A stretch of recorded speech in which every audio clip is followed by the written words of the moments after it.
Bam! We are live and direct, coming from the studios of EPGN Radio Online. This is Gematria Database, and yours truly, Robert J. Morris, and we're here to talk about dumpster fire named Picard. It's like the little show that could. it's, it's wow. Okay, let's be reasonable and fair. It's not a completely horrible dumpster fire. There's some aspects that I'm still enjoying. There's some aspects I don't understand. I just don't get the young kids these days. But let's talk about it. First off, let's make a note of our correction. The last show that we did, we talked about episode 4 and 5 because because some of the scenes that Gematria Database was asking if I had any comments on were from a totally different episode that I didn't see. So somewhere in there, I smashed in episode 5, and yes, now we can comment on episode 5 and 6. We just ultimately get caught up, shall we? Right.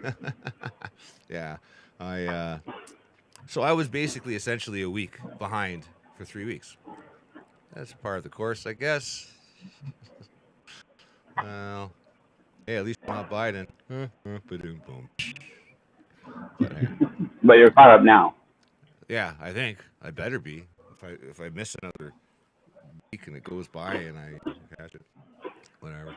But yeah, man.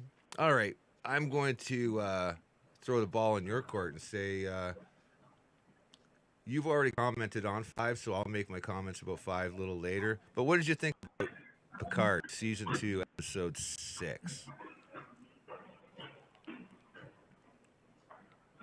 Your first thoughts? Well, That's a good start. it kind of had like a dream effect. Yeah.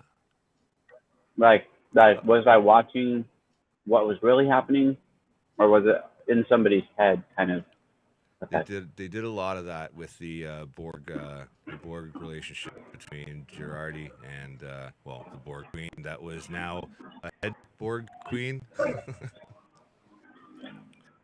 Exactly. The show that did that the best had to be hands down was Battlestar Galactica when uh, Baltar had the head 6, the model, the Cylon Model 6 in his head. That made for some pretty gripping scenes. Like that was pretty wild because he was such a neurotic character. It was always a joy to watch him flip out and try to not act awkward. It was great. But anyway, we're mincing shows here. Yeah, they weren't even that creative, were they? I'll see you in the morning. All right.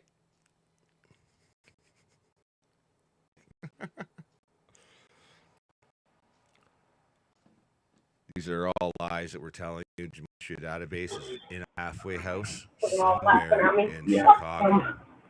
I wish they go to hell. See you guys in the morning. Yeah. Yeah. Yeah. Anyway, what was the question? The question was, what did you think of the dump? I mean, episode 6 of season 2 of Oh, yeah. I Picard. mean, it was it, Of it was all right. I mean, it it was like a wasn't Joey as said. good as You weren't you yeah, weren't but yeah, sure what was like I said, it happening. was. I'm not. I'm still not sure if it's even inside of someone's head at this Well, point. Probably like the Borg head, if you will, like yeah, or maybe Girardi. But there is like they were bouncing around, because there was the yeah. situation that was going on with Picard himself, What was that device called? Because I do want to talk where he about gets hit by a this. car, essentially. What's that? Where I said where he gets hit by a car. Yeah, and that was like very. Um, But he did it because he was saving somebody or helping somebody or something like that. yeah. Okay, so I thought the writers probably wrote themselves into a corner on this one because they built up a good drama with Q saying, "You need to get rid of the obstacle for me." Q wouldn't ask somebody to do something if he didn't think that they could actually do it, unless he was super fucking with them. But since he's fucking with Picard, he's not going to get Dr. Soong to do something that he wouldn't think would work. You know what I mean? Be like, okay, this guy has a skill. I need to capitalize on that skill to remove this, annoying threat or whatever. And Mm-hmm. carry it out. That's Q. He's that way. What happened here was like it almost happened like Happy Gilmore. he like okay, they went through all that hubbub, right? With we're not allowed, what is it? It became Ocean's 11. Okay, so episode 5 was like an Ocean's 11 Yeah, freaking thing. totally. And it's like, well, it's a super high security gala event. Everybody's gonna have radio invites and chips and like cameras and facial recognition. They're gonna use your whole entire life story as your data access key. Wow, that sounds heavy duty. How you gonna beat that, right? Didn't Well, yeah, but Dr. they're all Soong just get shut basically down? hackers. Didn't they just cut his funding, shut him down because he was a threat to society, because he was doing genetic experimentation? And are they gonna just allow him to come into top? We didn't know that right away. That was No, but like we knew that reveal. by 6 when Q sends him over there. Yeah, We know that I mean. by then. We know by then. And here's the weirdest thing: how would they let him into that party? He would have nothing to do with NASA. He's not exactly Elon Musk. They cut his funding. Like, how did he get in? They're using your life as your data access key, right? However they worded it. But it's like, well, they're using. Okay, I don't even want to think about it. And then it just decomplexified from there, because he's like, Picard. It's like, first off, you don't even know who Picard is, but you spotted him. Oh yeah, the old fucker. Okay, I guess that's the only one that's there. I guess Q just said, yeah, just look for the oldest guy in the room, and that's him. That probably would have worked. But if you look at his acting there, like from Brent Spiner, he was almost like a mustache twirling villain. He's like, Oh yeah, totally. yeah, like, she can't make that flight, and then it's like, okay, what's he gonna do? And then you find out it's not even really his daughter. It's like a creation. Yeah, and it's like the only one that survived out of so many. It's the current one that's still alive and it's gonna die. Like, apparently he's got like 30 of them. They all had odd names. I was gonna look up the names that he selected, because they went through. Yeah, he had a lot of them. Yeah. 4 or 5 different really awkward names too. It's like, wow, you're not really thinking of their reputations when they actually get out of your damn dungeon here and you fix them, right? Like, why don't you just name each one Anomaly or something, like, hi, I'm Anomaly. What, that's not normal? Yeah. But yeah, okay, so he gets very mustache twirly, and he's like, okay, Picard. It's like, oh, the showdown between like half as old as Picard, Brent Spiner, who's not Data. Mind you, Brent Spiner could fart in a cup and I'd be entertained by it. Like, he's a good actor, and even when he hands it up, he's even better, because he's done some pretty fun stuff. Anyway, as this mustache twirling asshole, he just went totally like Happy Gilmore. Remember, it's like, Volkswagen, like with the guy just, one of the nemesis just resorts to paying a guy to hit him with a car. That's basically what happens. Like, it's like, no, Picard, it can't happen. Okay, yeah, he's gonna go and run down the young lady who's gonna be on the Europa mission, because they're gonna find some bacteria in Io. I don't know what the two places have to do with each other on a mission, because they're kind of far from each other. I don't know if people are aware of the relative. I don't know. They're basing it on the idea of hope or whatever. Like because she does that and she finds that, then that makes hope for like finding civilizations, right. Other civilizations, makes them want to go further out. Why didn't they just find it on Europa where they did the mission? I still don't understand the Io and Europa differentiation, because they went to Europa and then they find the bacteria on Io. It's like, you're a little far from your target there, honey. Your mission was over there. But I digress. Maybe the ship was called Maybe she was Europa. driving, because you know what? That'd be rather sexist in today's day and age, because Janeway screwed up and got the Voyager lost, you know, when she was driving it. And then another woman's allowed to drive. I'm just saying, like, that's kind of sexist there, CBS All Access. I don't know. Right. There's some canceling might have to happen over there. Get the chocolate block ready. I don't know. I don't like these misogynistic No, views. they don't do what you want. They do what they want, and then you have to face it. That's how that works. Oh, okay. It's their party, Yeah. and they can be misogynistic if they wanna. Is that what you're trying to say? Exactly. Yeah, exactly. They're the ones writing the rules. Well, turns out Not that they have to obey them. since the writers couldn't build onto that very, very tense moment, yeah, you just basically cars Picard, just like, you know. And of course, Picard's like, no, don't hit my great fucking niece. No, gets into the car, gets hit. It would have killed any guy his age, but it's Picard, man. You know. Right. So then, so then all the scenes that we see, like him being helped with what's his face, Rios, getting his girlfriend that he met at the thing to like help because, they want to be low key. They can't just go to a hospital or whatever. It seems like contrived at that point. Yeah, well, in a sense, or maybe it's in his head, right, which would make more sense. We gotta look at the big elephant in the room, and the pretty sexy elephant, and that's the one from episode 5. I keep wanting to say season 5. I hope they don't make 5 seasons of this, but anyway, in episode 5, they introduce us to the Laris character, who is a supervisor who's been tasked. And the Watcher. Is the Watcher, who is a supervisor, I guess, yeah, maybe a different title, I guess, I'm not sure, but she's got the same bosses as the supervisor known as Gary 7 from a pilot that never happened. Probably a good thing, because I think there might have been some lawyering. I rewatched that episode with Gary 7 in it, and that whole premise of the Enterprise somehow just ends up back in 1960, was it 8 or 9, when they went to the moon, and or didn't go to the moon for your particular side of the fence is. But anyway, Gary 7 was tasked with the with the mission of making sure Apollo makes it to the moon and that everything happens the way that history's supposed to make it happen. It's like, well, is there a reason for it to not happen that way? I still don't understand that logic yet, but who cares? One story at a time.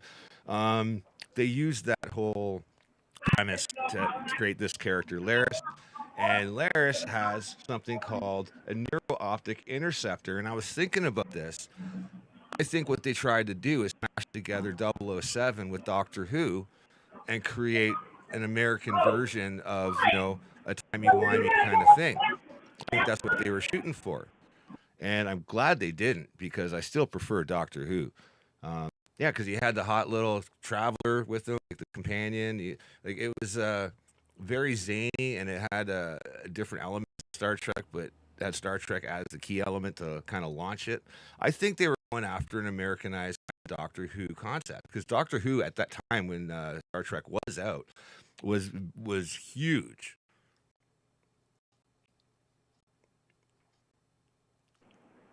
Yeah, probably. You know what I mean? And near-optic interceptor, that kind of sounds a lot like, not exactly like at all, the sonic screwdriver. Neuro-optic interceptor, sonic screwdriver. Let's try to sound so much not like that it sounds like the same goddamn thing. Yeah, exactly, one of those. Because going back to what you said, I thought that was kind of clever. I wasn't sure if you did that on purpose, because, yeah, Laris ends up divulging at the end of episode 6, like going, what if this whole thing is mental? Oh, who told you that? Your neuro-optic interceptor? because she was using a neuro-optic interceptor to scan his brain. It's like, wow, there's a lot of brain activity going on in there. And 7 and 9 is like, yeah, he's like 80. Shouldn't be any fucking activity going on up there. And Larissa's like, yeah, you're right. Actually, no, I said he's in a coma and there shouldn't be any activity. She says, yeah, you're right. There shouldn't be, but there is. Right. Everything's fine. So there's right there. They said he's in a coma, right? Yeah. And in these storylines, when people are in comas, they have like these whole lives and they like live things and they experience stuff, and then they come out of the coma. Yeah. And so like what we could be experiencing could be his coma state. Yeah, yeah. I think Demolition Man covered that the best. I think Demolition Man was that took top prize for that whole concept of being awake during something that you're supposed to be asleep. It's like frozen for 40 years in one spot. That's gotta be maddening. You come out of there just a babbling idiot. That movie was something else. Yeah. But not to conflate this with an actual good movie. Let's go what we just got here, because we did it like we see Picard, blood coming out of his mouth. He's on the ground. People around like, we gotta get him to a hospital. What do you mean? Can't get him to a hospital? Yeah, we don't even know what happened at that point. We don't know what happened. And then it goes 34 minutes earlier. It's like, what are we watching? It looked like 24. It had the same style. I know, text. 24, exactly. I thought I was watching 24 all of a sudden, like 34 minutes earlier. Like, wait a minute. And then it was like, and then they kept doing this, like, okay, 12 minutes earlier, 5 minutes earlier. You know, it was like they were shortening it and then showing us something. Yeah. So it's like a flashback. It's like the car's but were they real flashbacks? About to hit him, that's what I was like, trying to figure out. The car's about to hit him. They're like, 3 seconds ago. It's like, where's Q in all this? Is Q not connected? Is that or because the best he has no more up with? His powers are gone. So when his powers are gone, he has no connection anymore. Like to what's going on with either that, or he loses his actual intelligence that he had.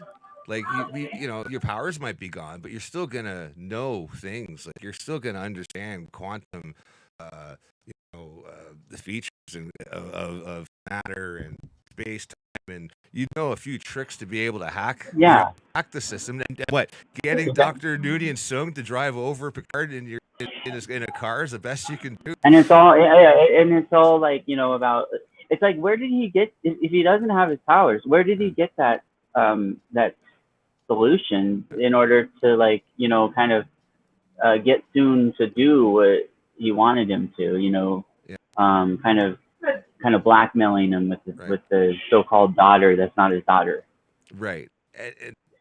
Yeah. Why does it look like Yoshi? Because Yoshi was an android. Yeah. That's another weird thing. Is like, okay, so are we supposed to believe that Data somehow had the memories of these other creational clones that he kept on creating over and over again, naming them different things, but then dying? It's like, I think somebody needed a paycheck and needed something to do. It's a little retconny, Yeah.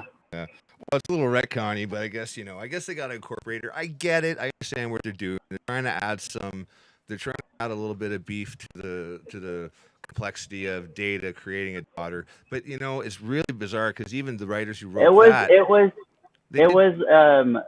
what's that called?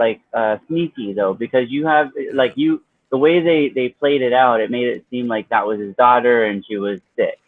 Yeah. And then all of a sudden it's an experiment, and that's the last version of the experiment that's actually gone right. Right. And the whole thing is far. And that is so far away from a positronic brain that it has nothing to do with anything anyway, because those gene and genetics are gone. How does a future generation? I'm just saying, it looks like Yoshi because her twin, because of Data has some sort of connection with Soon, and Soon that's not even memories maybe in there. That's not even the same Soon though. That's Soon from 5 Oh, that's generations true. earlier. That's not even the same Soon. It's not Who even is the same that? Soon. It's just a family member. And why does he look like? Why does he look like the same? Like all Soons look alike, kind of thing. Is that what they're getting? Find soon enough. Yeah. Yeah, I noticed that because it wasn't the same name. His name was Noonian soon. Yeah. Well, I guess And this what they guy's like did named is, Mark or something like that. It's like just a weird, like, what the fuck? yeah, like Bernie or Al. Freaking. But it's just, I thought it kind of Like, that's not his contrived. name. But Sean. I understand Sean what they're soon. doing. I can't remember what it is. Yeah. But it's something Steve. like how does that. how does the guy create an android based on what a person looked like from 3 generations ago that may or may not have even been related to you? You know what I mean? Look at the facial structure. There's definitely no genetic resemblance. That's for dang sure. So I don't know. I'm saying a jury's still out on it, but I'm gonna call bad writing for 5, Alex. um, yeah, I'm telling you, it was really bad. Like it had all hallmarks of a standalone episode, and I think Picard as a series is forgetting that it's supposed to have a long, over branching arc. It's like trying to be a standalone episode by episode show with this overarching arc, and none of the connective tissues that make either of them work like the way they're supposed to. It's just so bad. It's like, what is this? First we get this is a Borg takeover, freaking future past, paradox loop. Cool, I'm on board. And then suddenly, oh no, it's Q fucking with everybody. So now they're in the mirror universe. Oh wait a minute, now they're going back in time. Are they going to save the whales? You know? Okay, now they're back in time. Okay, now they're back in time. Now we got Gary Simon's sister just showed up. Okay, all right, and it looks like Laris. Okay, we got something going on. Okay, what now? We're gonna have it. So now he's stuck in his mind, like he's been on 2 other episodes of TNG. The one where he lived an entire lifetime because he got hit with that satellite pulse thing that knocked him out, and he lived an entire life in a simulation, and learned how to play the flute basically. Well, Right. I think the writers of the show are playing the skin flute when they should be writing, because like this is horrible. This is horrible. Because now they're gonna do that whole thing. It's like, oh, yawn, seen it before, and you've done it better. I mean, even when you do it worse, it's still better because you can throw it away now. It's not piece of the whole quilt. You know what I mean? Like before, when you had individual throwaway episodes, you could do fun different things. You know what I mean? Like that Robin Hood episode is one of my favorite episodes just because of how silly it is. And I mean, people were going, Robin Hood episode? What the hell are you talking about? It's like, Worf, I am not a merry man. Best line ever. I hear what everyone says. That's the best line ever in Star Trek, man. I am not a man. Worf, eat any good books lately? But friggin' and you had cues. Well, I think I bet you that's what they're gonna do with Strange New World. They're gonna bring it back to this kind of level of like fun and like play around, like less serious, if you will. I don't even want to speculate. I'm afraid to, because if I say what I think will happen, they'll do it. If I say what I want will happen, they won't do it. Like I don't know. I'm kind of. Just like I'm just not gonna say anything. I just think as far as the and then watch. We're gonna be like talking about it, and you're gonna be like, I knew it was gonna happen. I totally knew it. Fuck. Look, but it won't count because you didn't say anything out loud. Yeah, exactly. Yeah. And then you'll be blaming me when it happens. You're like, yeah, you see, you should have said something, dumbass. Like, yeah. Exactly. Hey, season 3 of Discovery. I have a friend of mine, personal friend of mine, lives in Toronto, and he's a television and film producer. And he was actually one of the set. He was actually one of the set designers and purchasers for season 3 of Star Trek Discovery, and asked me what I thought. I'm like, I didn't watch it. like I'm telling you, I couldn't do it. I just couldn't. I can't get past into season 2. I can't do it. I just can't do it. I'm sorry. And I remember he sent me like little bits of data, like just a little photo here photo there. He goes, you know what that is? I'm like, that's a transporter beam confinement doohickey thing used from season 4 of Next Generation, you know, and also episode, you know, and I had to keep that buttoned up, right? I was still watching season 2, and I was like, I can't do it, man. I don't even think I've fully told him that I haven't actually watched it. Oh yeah, look great. Yeah, he's like, yeah. Yeah, yo, you looks like you did a great job. Fantastic work. Yeah. Yeah. Too bad he didn't do anything with the writing. That's where we needed his brain. But I Well, set digress. We're not designers here don't to usually get to write. let's bitch about one show at a time, shall we? No, yeah, it was really bizarre how they ended off, and it was hilarious the amount of skepticism in the room. And Larry's just like, what if I use my optic or neural optic interceptor and tunnel in through the thoughts that he uses to tunnel out with, and then I can try and pull him out of that moment that he's stuck in. And like Rios is like, what? That'll never work. Yeah, she It's like, says, yeah, I it worked, can it go worked last in. week, motherfucker. Like, She's like, I can go in he's and like, get him out. like inside him, like he's never heard of that. Like he's never heard of Vulcan mind meld. You know. And there's a lot of elements though that we brought up the Girardi character, and I'm telling you, like I'll say it again this time publicly. Like she's turning on the hot buttons for me a little bit. I'm telling you, she's turning into a bit of a tamale there. And it's truly the only actual story in the season so far that I'm enjoying is the dynamic and the threat of this Borg Queen back and forth that they're having.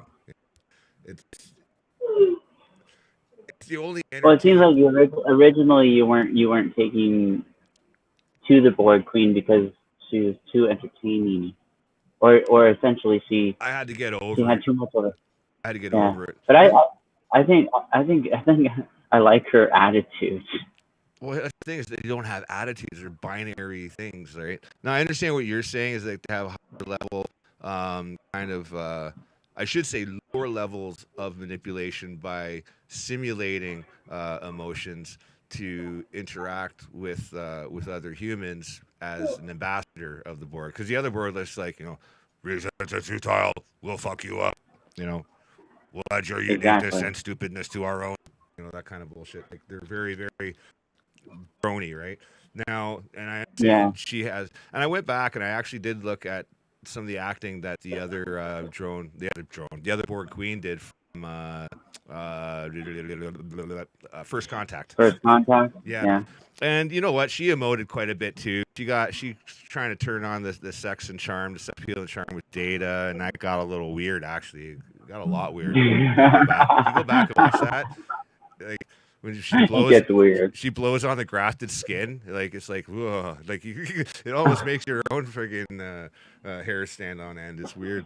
But anyway, like, I remember that. Like it's a total metaphor for skin job. Anyway, let's not go there. But you know, and a pound of flesh. There's a lot of metaphors at play there. Actually, you know, the Merchant of Venice is in there a little bit. You know, there's a little bit of that. The Captain Ahab thing was a huge reference in there.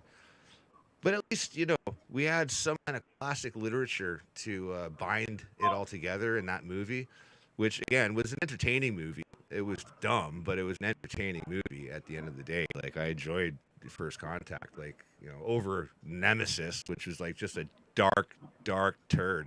That's all that was. Yeah.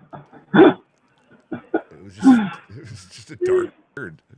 Like, I mean, that's just your opinion. It's just your opinion, man.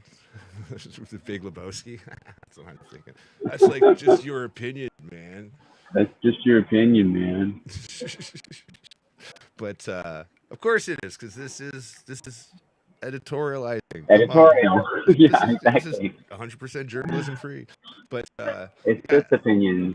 I found it kind of weird though that this particular actress, like I think you're right when you said that she's just doing her thing, her portrayal, and it's different because I guess her and Girardi kind of shared a link very early on, like in the first episode. So they kind of build on that, and it's the only thing with any cohesion, like as far as plot and value are concerned, with setup and payoff. It's the only thing that's been somewhat consistent, and I have a feeling they're gonna turd all over. Um, At some point, yeah. yeah, like it's gonna be some kind of a weird thing where friggin' Veronica Six or whatever the hell her name is, Laris.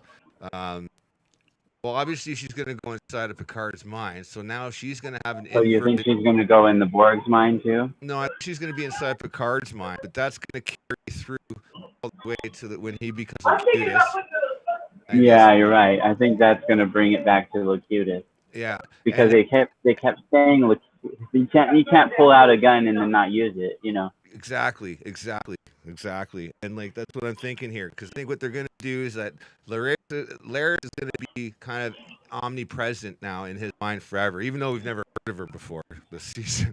But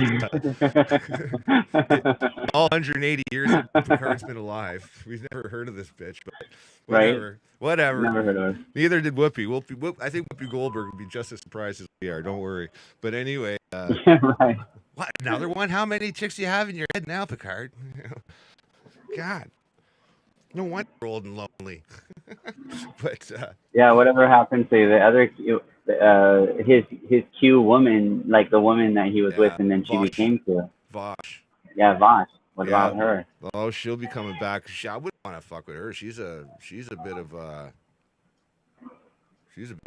spark plug, that one. But hey, Definitely.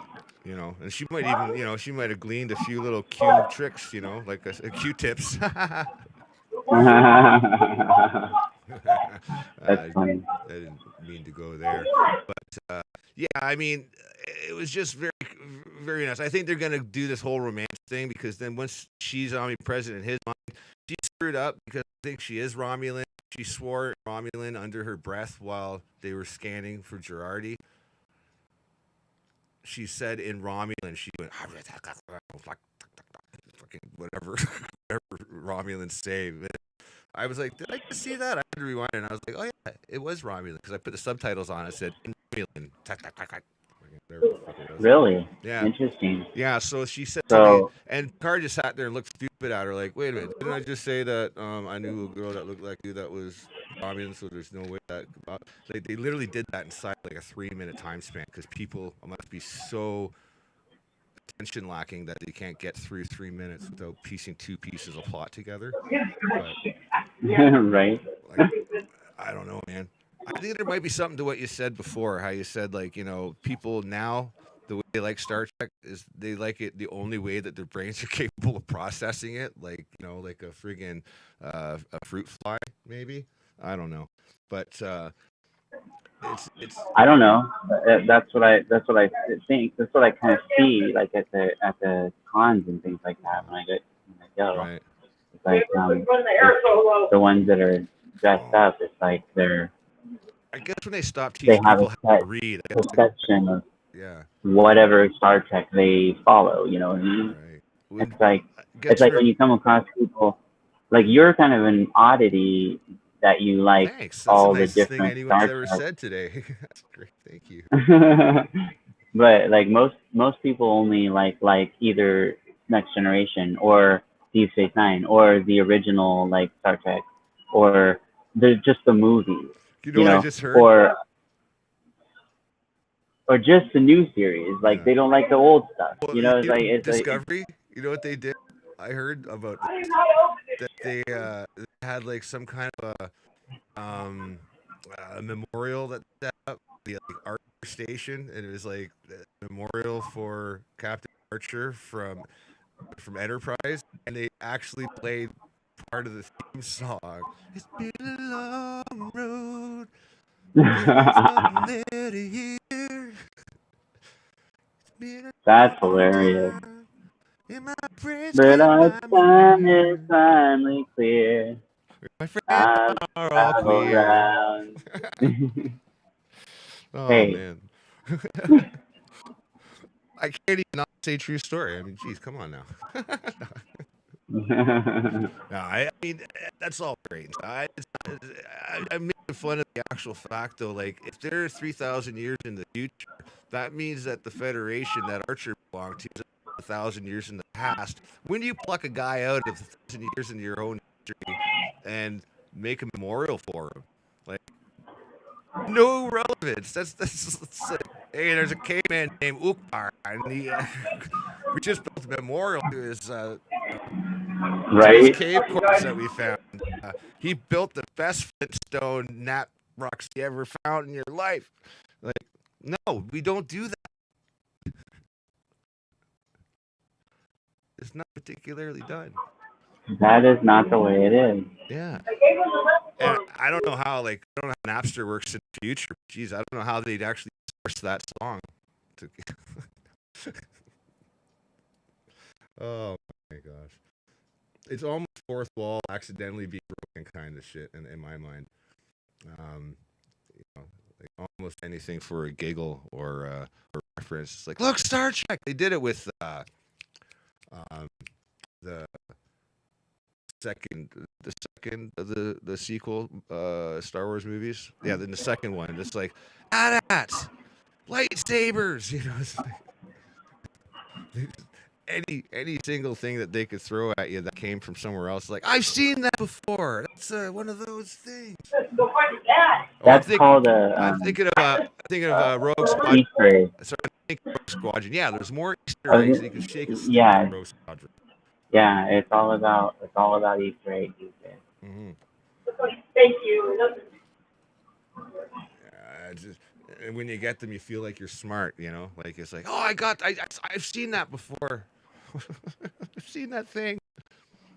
I will have right, to say, or you could be a YouTube person and be like, actually point them all out. I actually did like Rogue Squadron, by the way. I'm not a total fatalist in the Star Wars base. I actually did like Rogue Squadron.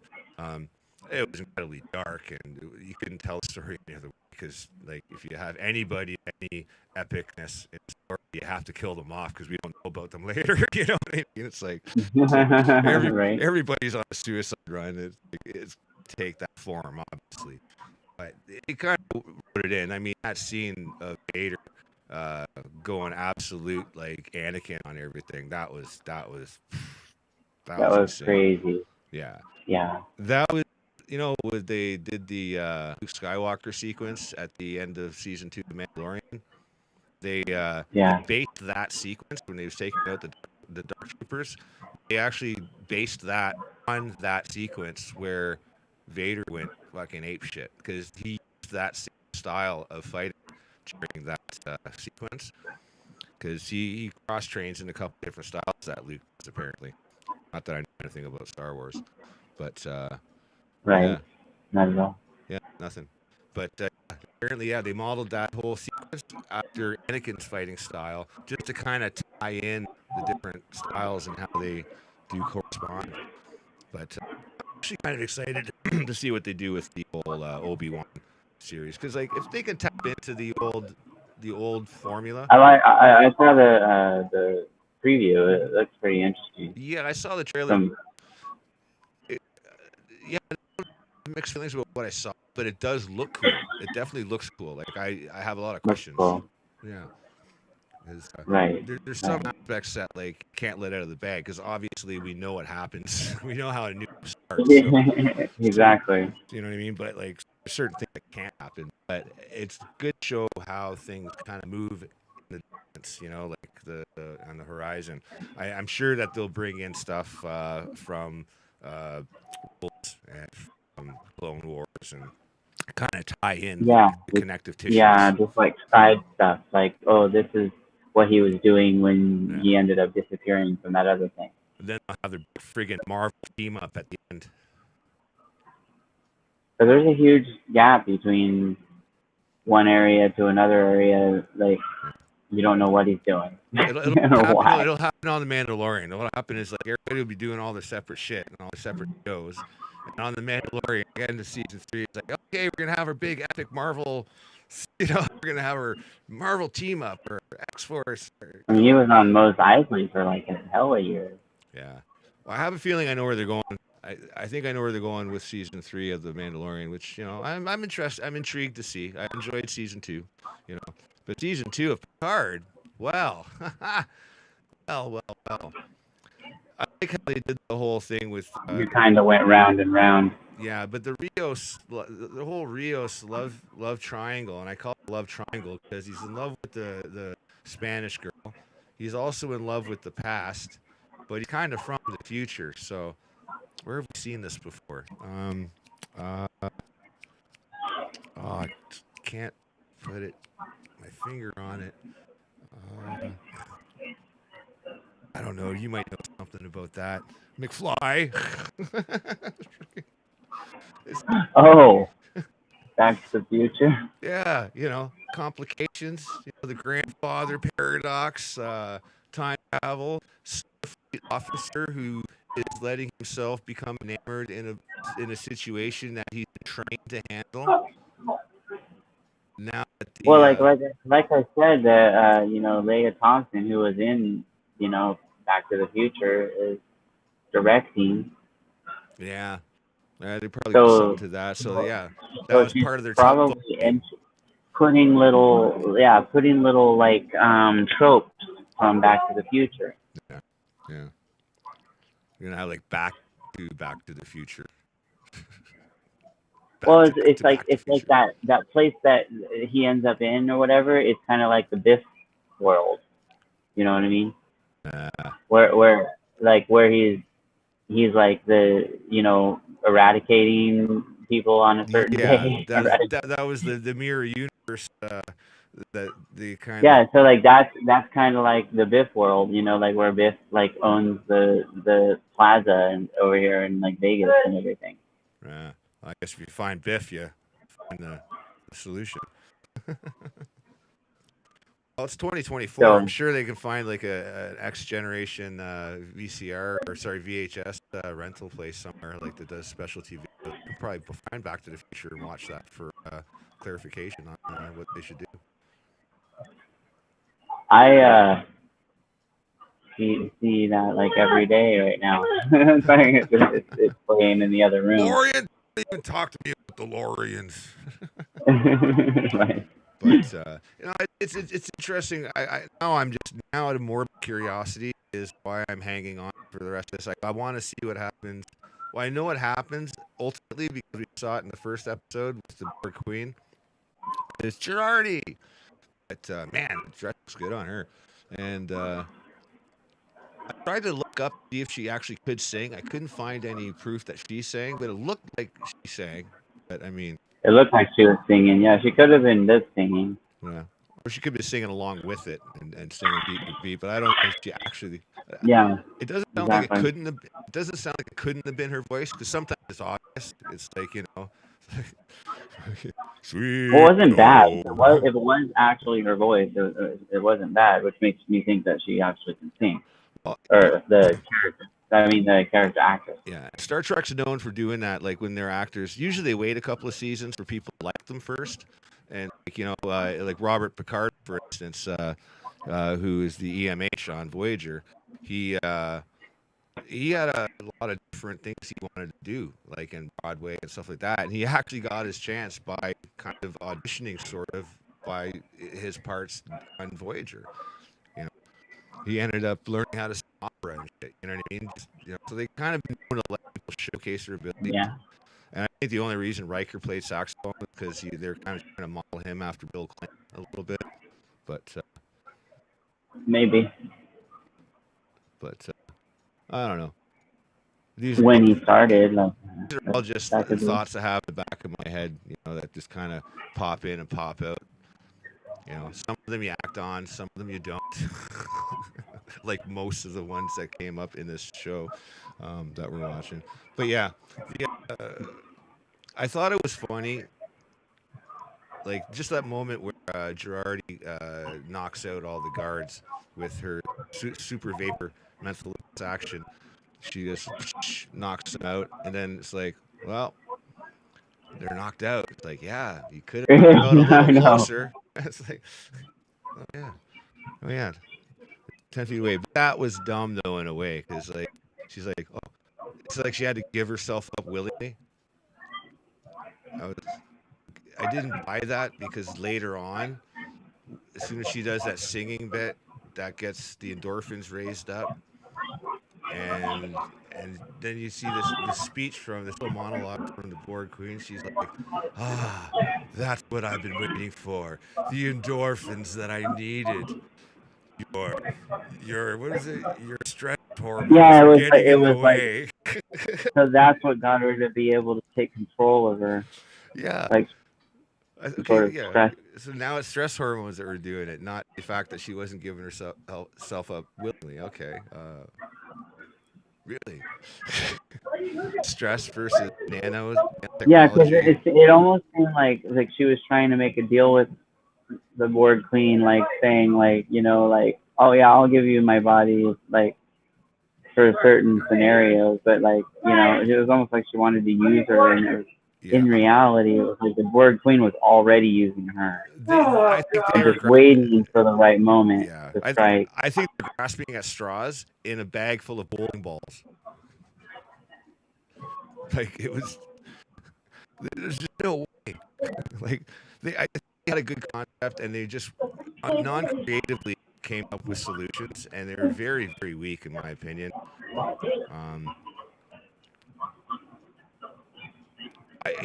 if she was like, just imagine this: if they're gonna eventually do this whole Borg takeover thing, and she's gonna, she's gonna assimilate some people. Let's just face it, she's gonna assimilate some motherfuckers. That's gonna happen. Right, they're already kind of showing like Wouldn't it have been better if she was doing her that singing she bit can. while she's singing? She's just rapidly She's assimilating assimilating people. people. You She's know, like, you will be assimilated. yeah, just I giving will assimilate beautiful you. performance while assimilating people with nanotechnology. I mean, That would be kind of funny. that would be awesome, But That'd be something they do on Lower Deck. yeah, I still haven't watched that. Oh, you should. It's good. I'm probably gonna review it. I'm probably going to do that. It's quite like comical. Yeah. But with the backdrop of my like Star Trek world, spleen hurts. and it's funny because they're literally like the side people. You know, they're not like, you don't really focus on the bridge and all that. It's like the bridge. And these are like the people that down at in the lower areas, and for me, the it's comedy, interesting seeing their perspective. Like the comedy of Star Trek usually came to me in the form of like sometimes not even witty. Sometimes it's clunky and campy, but it comes in a subtle it's taking itself too serious kind of a way. You know what I mean? Like it's a subtle form of humor that isn't blatant, and It's more dry. yeah, and it's funny because remember Orville, which is like kind of that's Seth MacFarlane's copy of Star Trek: The Next Generation. It's like full on Next Generation. Like, it became like more Star Trek Generation, Next Generation than Star Trek Next Generation than any other Star Trek we had. It's just extra. Yeah, it's almost like as if it's taking place in the same world. But it definitely felt like, yeah, it did. I felt like this is just like the same. Like it's just like your mind, like almost. It's like another mirror universe type of thing, but like instead of a negative one, it's like a positive one. Yeah. And there they actually wore comedy on its sleeve, right? And they weren't trying to be Star Trek, but they ended up having more people from the Next Generation production crew, from the company Paramount, working for them on the Orville and actually delivering better Star Trek than Star Trek Discovery was at the time. And I'll never forget that. I was like reaching for the Orville before I go watch the other one. Oh, for sure. I mean, it was just brilliant, and they did like the whole away mission style thing, and it was reminiscent. So there was all these like nostalgic moments. Hang on a second. I got to shout out my window at people. Hang on a second here.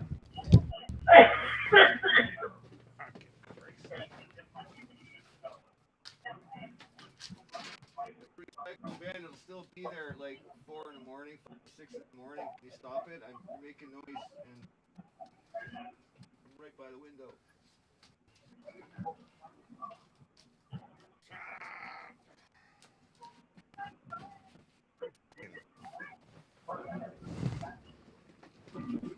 It's like there's a lineup of people taking turns to go through the recycle bin outside. Fuck's sake.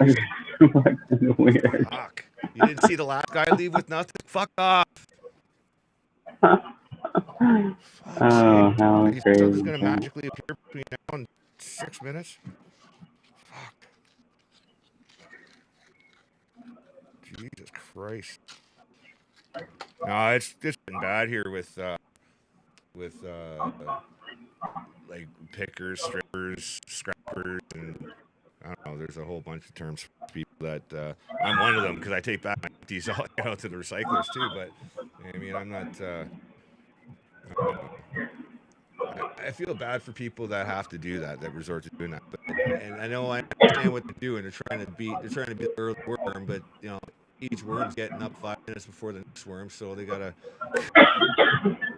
drive me absolute fucking ape shit insane. All $3 I mean, that's the result of this thing. That's what happens. Oh, snap. We're not doing my stupid life. We're trying to get through this season 2 thing that we just can't stay on point about. But yeah, I the two main factors I want to talk about though were going back to what you said about how this is all in a dream. And remember the comment I made about her singing? You had said like you weren't sure if that even actually happened or if it happened inside of Girardi's mind, or it was the Borg Queen doing it inside her mind, you know, like making her think that she did it, and we wouldn't know, right? But they actually threw it in our face within 3 minutes, or you know, the scenes change basically. Is like 7 to 9 with her throwaway line. She's like, "Oh, and Girardi can sing." It's like, God damn it, just had to ruin that. Like a little bit of not knowing was actually kind of. But see, that still could be the whole 7 and 9, the Rios, the whole like them trying to get into the place and everything.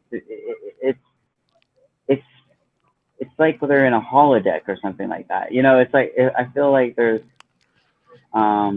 It's funny you say that. It's hilarious because I was thinking about. You remember that episode "Ship in a Bottle" with Moriarty? Yeah. The mobster there, Yeah, Moriarty. that was a great episode. Fantastic episode. I bet you that's going to be the two-parter. That'll be like the Moriarty's revenge or some stupid shit. It's like, ha, you're inside of a ship simulation inside a ship simulation. Ha. I've got the Picard. You're really just 43. Nothing's happened since ever. Ha. No, I don't know what they're gonna do. Yeah, so like the fact that he got hit by a car makes Andy supposedly in a coma, which leads me to believe that the stuff that we see when he says the 32 minutes before and all this is all in his head.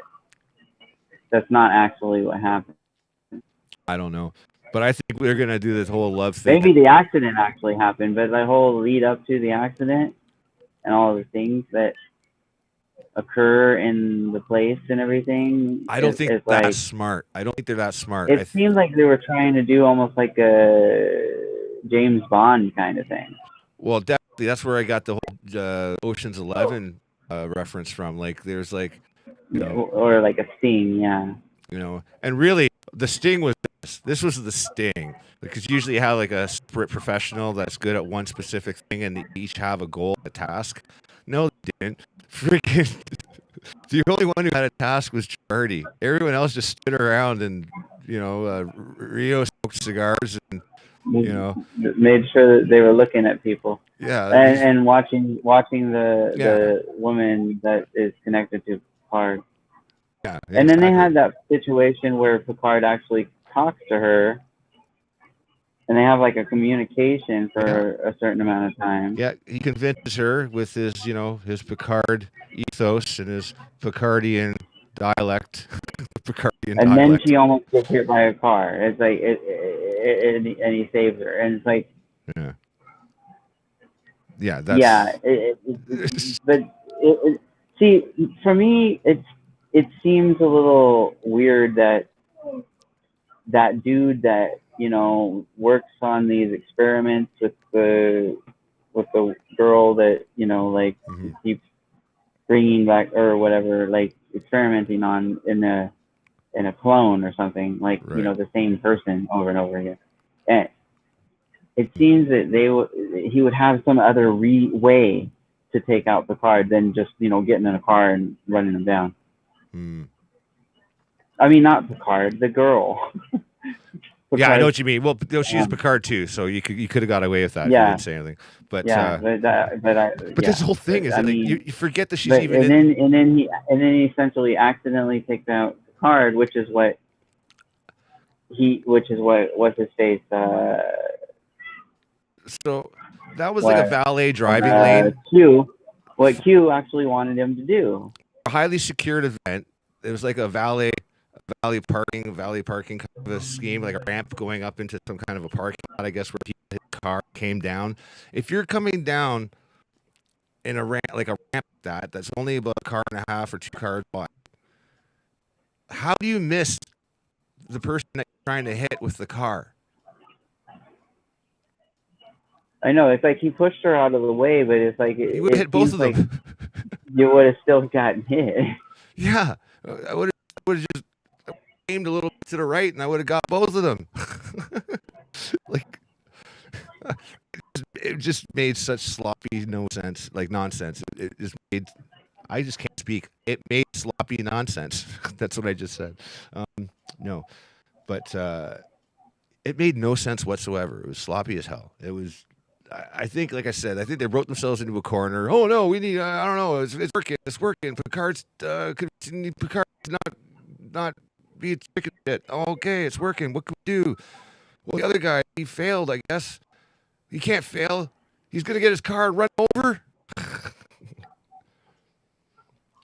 Well, no, he's like supposedly running over the girl, right? And then Well, that's what he I mean. just like moves her out of the way, so Yeah, then he gets hit. It's because the Picard classic. is It's lightning fast. exactly what happened. It's exactly what happened in Back to the Future, with him moving his dad out of the way, and then he gets hit by the car. And the episode of the original Star Trek where Captain Kirk, who's in love with the reporter, has to watch her die because her death actually has some kind of butterfly effect of in the future. And Oh, right, she gets all old, right? hmm? No, different episode. You're thinking of a different one. No, it's just one Yeah. where they're back in time again. Once they're back in time fighting Nazis, another time they're fighting human Yeah, I don't issues. remember that. This particular one, I think, is 1940s. I think it's around that era. I can't be exactly sure. I have to go back and check it. But it was one of the most accredited episodes, though, for its dramatic, tearjerker, because it was sad. And Star Trek wasn't known for being sad or being good. It was just known for being campy sci-fi. I mean, come on, let's face it, that's what it was. Yeah. But it's just funny though how you said, like, I didn't know if that actually happened or not. Like when she sang, I was like, if it wasn't for 7 to 9, that suspenseful feeling of maybe it was all in their heads or in her head at least, like that would have been clever as a writing, tool, as a plot tool, keep you guessing a little bit, kind of keep it like, but then 7 of 9, just like, and already could sing. Thanks, 7. Go get your implants put back in. Well, in the storyline, she like watches her do it. Oh yeah. So that's why they. It was But very but abrupt. again, that's what made me think that it wasn't actually real. It's like all of these blending elements together seem like they're too perfect. Yeah, and for me, it was very simple. It was they just cut the power, right? They just cut the power, And then suddenly she comes out of like an archway that's in shadow, and she walks into a light source. I'm like, they just cut the freaking power. Oh, and by the way, you're not mic'd up, baby. No one's gonna hear you at the far end of the I room. was wondering that too. Like, okay, who's doing the lighting Yeah, she's not if mic'd. there's no power? She could I sing was like that. Like thrown. those are pipes. I mean, like she's got total diaphragm control. I mean, And it made it seem like they did it as like a shock value type of thing. Like, oh, okay, here's what's really happening. I'm with you. I thought it was Borg Queen fucking with her at first. I thought it was a transition into like, you know, head Borg, you know, doing stuff. And then like her taking over or something. Yeah. Yeah, she pretty much sort of does a Marilyn Monroe-esque kind of a performance almost. And I'm like, oh, that's the first thing to come out of a Borg brain. Now that she's fully taken over. I know, I get that, but I mean, getting the period, getting the song, getting the lyrics and the style down. Now we're going to basically see how much the Borg Queen acts like Gerardi. I want to see the Borg Queen get stranded there, and then she's just stuck busking for the rest of her life. You know, at the corner of like King and Queen, she's just busking for scrap. I'm wondering if they're asking for this Borg Queen to connect to the other Borg Queen from First Contact. Well, that Borg Queen is from the Mirror Universe, though, in the future. So I don't know how any of this works, man. Yeah, but again, this Borg Queen has traveled time. So that means that she could do it again. Yeah, but she's not even in her own universe, is what I'm trying to say.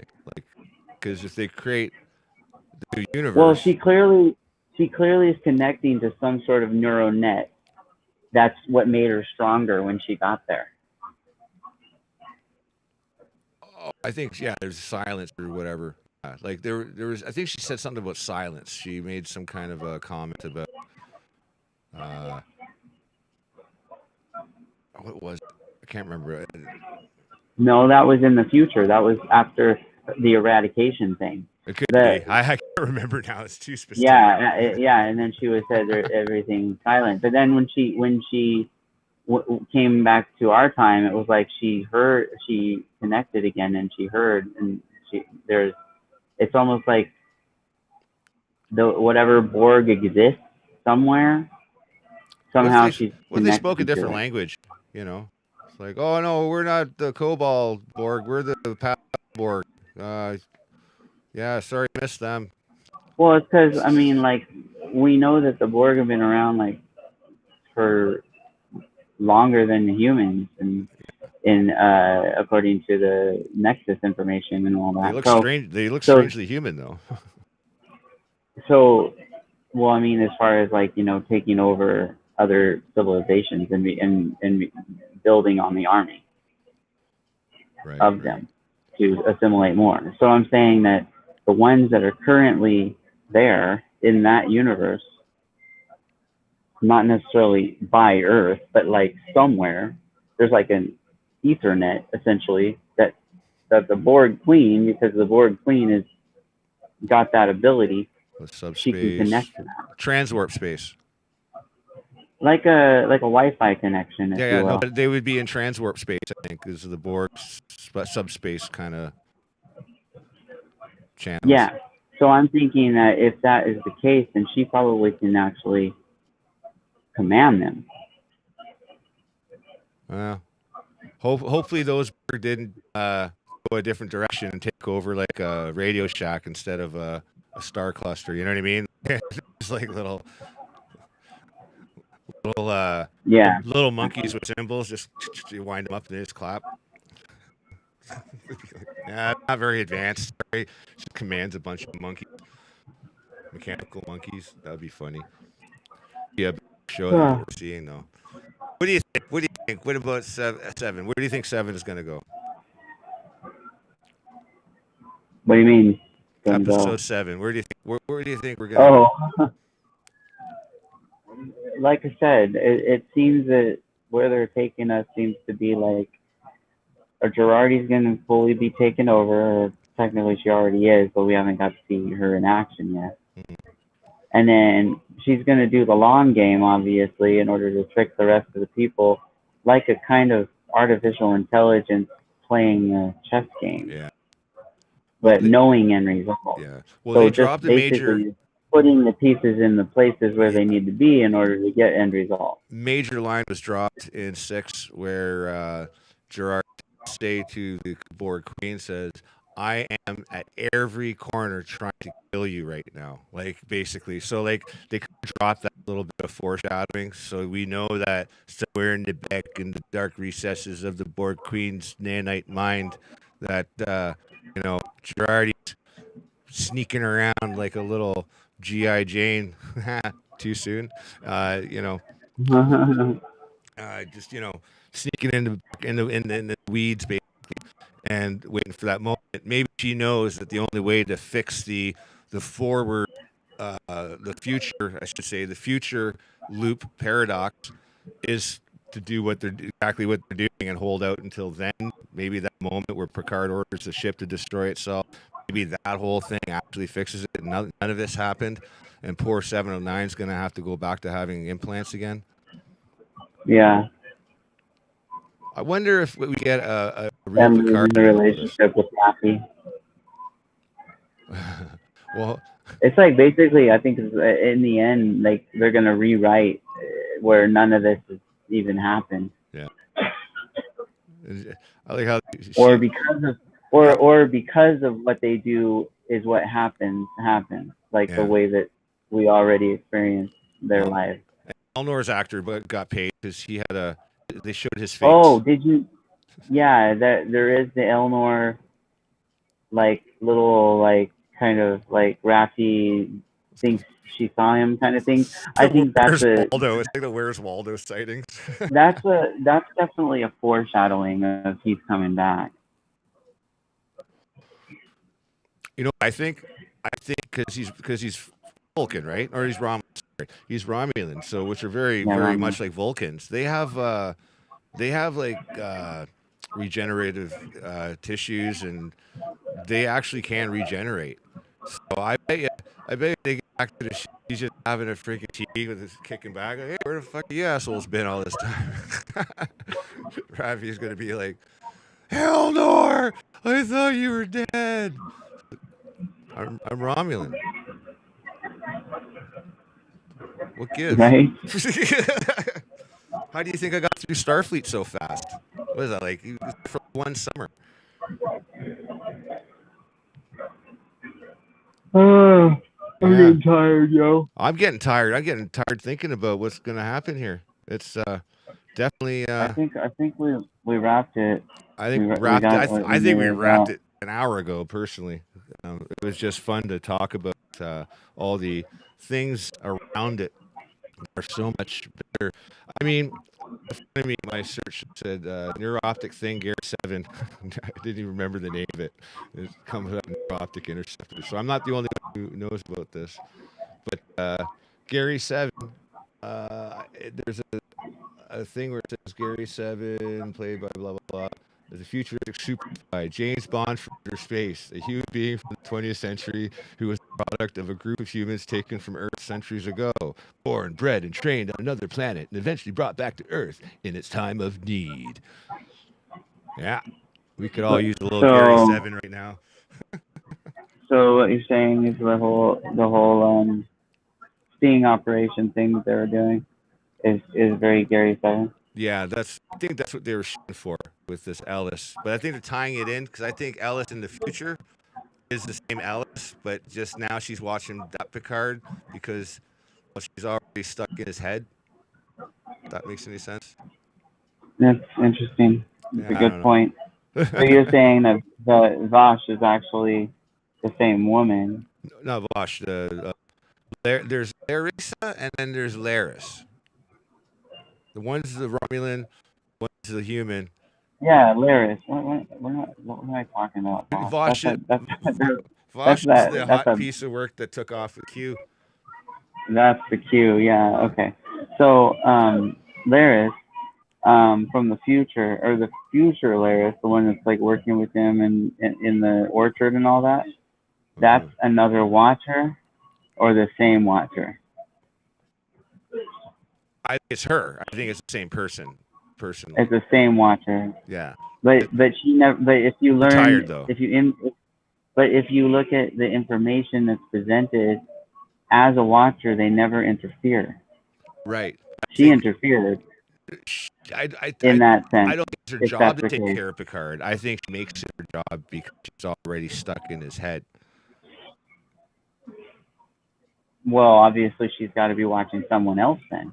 I don't know. I'm making shit up as I go, just like they are. So I don't know. Well, I'm just saying, like, from speculation perspective. I thought Guinan would have something to do with Q.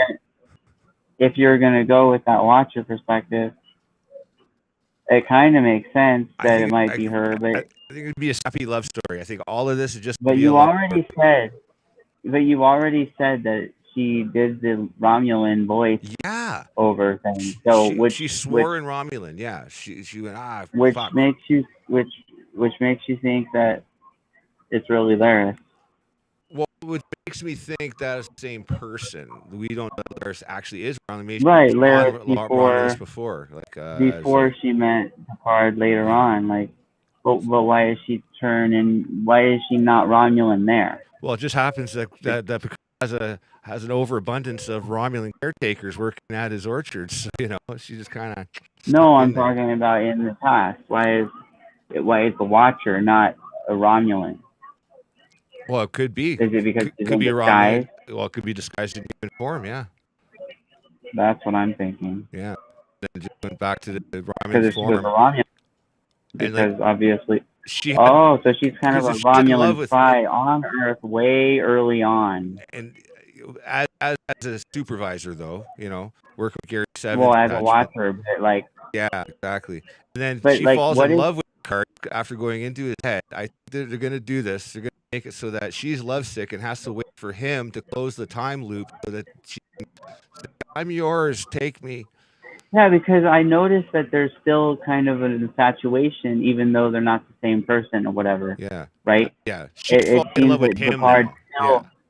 It seems like Picard is still like infatuated with her, even though it's not Laris.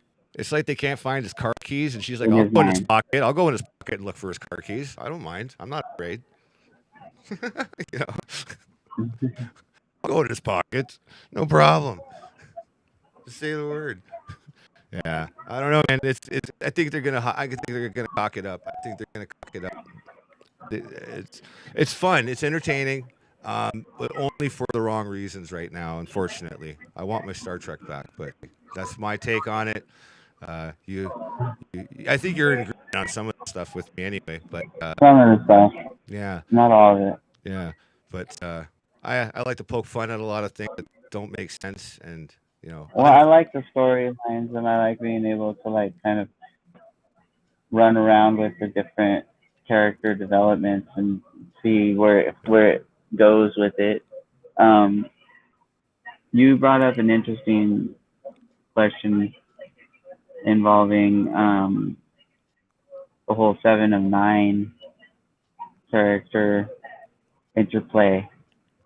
Doesn't make sense. it's like out of nowhere. I don't know, because I guess we have now we have the attention span of guppies, so we have to be told 3 seconds after something happens that it actually did happen. You know what I mean? It's like, oh, whatever. Okay, good. Thank God they did that. I would never have, imagined with myself, with my own brain. But oh well. What can we do, man? What can we do? I mean, we might as well start writing stuff, because if this is what we're gonna get, we might as well. And again, if 7 of 9 is now a person, like not a Borg or whatever, why wouldn't she just be the original who she was before? Like she became Borg. No, because she's the one from the mirror universe. That's why. That's all. That's the only reason why they did that.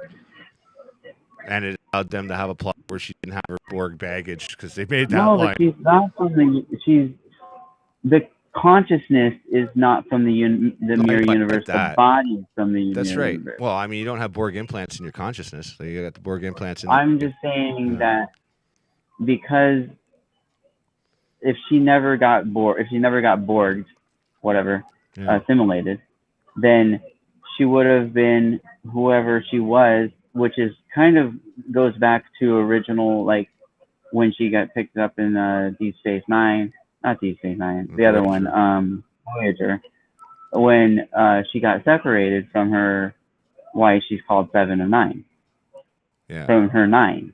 She got separated from her 9, and we learned that she had an original person, like she was somebody before. Yeah, they did the backstory of her with her parents on the now, ship investigating. So like that. So why wouldn't that be involving this storyline? Is what I'm saying. It's like probably because they probably already killed off the races that were investigating the Borg in that mirror universe, because they were exterminating everything. So probably had a different outcome. But she's clearly there in that mirror universe. She's but around. But those Starfleet research ships wouldn't have been there. The ones that had her parents, where she got assimilated by the Borg, that probably would never have happened, because they wouldn't be researching the Borg. They'd be trying to find ways to kill them, like, instead. So technically, her parents could still be alive in this mirror universe. Yes. And I wish they would have even brought that up. That would have been a great mention, to have a little bit of cohesiveness with what we already know about 7/9. And yeah, exactly. That's kind of like throwaway maybe lines, they will, but like, I doubt it at this point. The throwaway lines, because they're just kind of making her like badass Betty. And Raj, whatever it is, Roger. What's that other one's name? Rafi. Eleanor's dad. What's his name? She said, she goes, oh, well, those Borg implants come with a lot of baggage. I think psychologically, since the consciousness of the other of 7 of 9 came over to this, she still have the mental baggage, whether she had the implants or not. I don't think that would make a difference in my mind.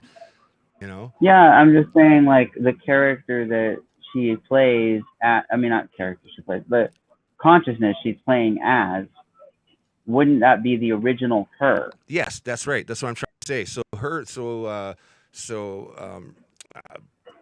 the hell's her name? Which has a name, not 7 of 9. It's like she has an actual name. I can't remember what it is. Like Allison or something like that. Hottie McHotterson. I don't know. Weird. Yeah, I don't remember what it is. I don't remember. But it's a normal name. It's like Melanie or Kim, whatever. I don't know. Yeah, exactly. But when Roger there goes and makes her line, says, oh, yeah, well, Borg implants, look, she's enjoying herself for once. She doesn't have all that Borg implants and baggage. When it says baggage, she's referring to psychological baggage. And that psychological baggage would still be there, whether she had the implants or not. I think it really comes down to mind control, because, like, it's almost like a metaphor for being mind controlled. It could. Because the people that have been mind controlled, they have this kind of psychosis where they can be triggered. Yeah, I don't think the writers were thinking on that high of a level. I don't think they were thinking of that on that level. I think that's a deeper level of 7 of 9 in general. I'm just saying she'd be terrified and antisocial, because she wouldn't have the social training if she pulled that consciousness from the real universe, and she was the way that she was. Whether she had implants in her body at this point now or not, she would still have the psychological scars of being assimilated, whether that version of her was assimilated or not. You know what I mean? She would still carry those emotional scars. And like for Roger there to go and say, she doesn't have all that Borg baggage. It's like, I think she would still have it, like, psychologically speaking. And she wouldn't just suddenly get good at socializing because like, still be shitty at it, because she'd have the experiences of 7 of 9 from that person. Yeah. So none of that made sense to me. It was very shoddily written, in my opinion, in that sense. But I think the best written episode so far, and only because it was silly, it was the 4th one, and with the silly car chase. Yeah. But it was fun. That's what I mean. The car chase, it was fun. It was campy, and it was stupid. Which made it feel like more like Next Generation. Yeah, exactly. Well, because it has that. Because you turn around and go rock serious. Had those things. Whoa. Then they go friggin' as a tooth canal, like the next friggin' scene. You know what I mean? And it's like, whoa, because in the same episode, that's the one where Girardi shoots the Borg Queen, I believe, when she's got the cop hostage there, and I think that's the same episode. So it was a very bizarre turn of events. I think there's one upping each other, the writers. I think there's like, oh well, here's my episode, do better. So okay, but yeah, we'll let the audience decide. Back next week Just to pulling do out of the hat. number 7. Yeah, we'll see. You know what? Let's write episode 7 ourselves and see if we come anything close to what they do. We'll talk off there tomorrow. We'll come up with our own. We'll take everything they've given us so far and see if we can write an episode, you know, like an outliner, just an outline, not actually write an episode. Just I don't have enough time to do that, but Yeah, you know, we can outline an episode and embellish some doors bits. open. There's a sound. I don't know. I think we should. I got people we The could bring camera back. cans You know, across the way. there's stuff that people know that can bring back that they haven't seen in a while.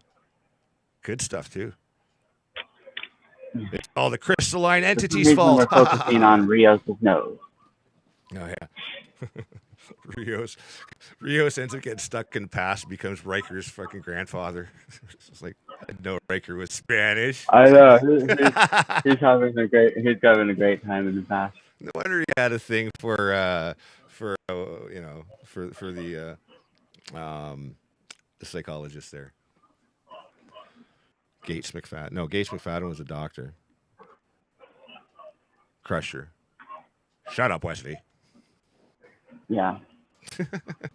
Wesley, shut up. Anyway, guys, that's it. We'll get back next week. We're going to give our version of episode 7 and see what really happened, compare, and we'll talk about it later. Sorry to clog the airways with this dumpster fire talk, but hey, someone's got to do it. Anyway, we hope you enjoy it. And We became that someone. yeah, we became that thing. we became the thing we hate. No. We became the thing. We just became a thing. We didn't. Yeah. That's where my head comes off and like slime. Right, with the Little spider leg crabbies. comes out of the ears. Yeah. Oh, what a great movie! See, we got to talk Upside about down movies head. one of these days. I like the whole chest with the jaws in it. Like, that's great. Yeah, and his hands go down, chops off his hand. Yeah. See, we are sick bastards. Anyway, off to good stuff. We're going to stop the stream here, and we hope you enjoyed it. If not, well, tell us how we can improve in the comments down below. Until next time. And until next time, beware. There's 3 more of these. 4 more. Shit, 7, 8, 9, and 10, I believe. Dun, dun, dun. Dun, dun, When's the dun. next one drop? Thursday, Soon. I think. I think it's Thursday. Oh, just an update. I'll be live on the air for EPGN Radio with Sean McGuire tomorrow. He'll be doing his show Out of the Bag, and I'll be on it. He's interviewing me. I'm going to bitch about Canada tomorrow, so don't miss that. Got lots to say. Anyway, Awesome. yeah, we'll do stuff. All right, we'll talk tomorrow there. Keith, Steve, your database. You'll always be fear porn propaganda to me, though. But, don't go nowhere. All right. I'm gonna kill the stream. Have a good day. Don't do anything I wouldn't do, and God darn it, watch something good.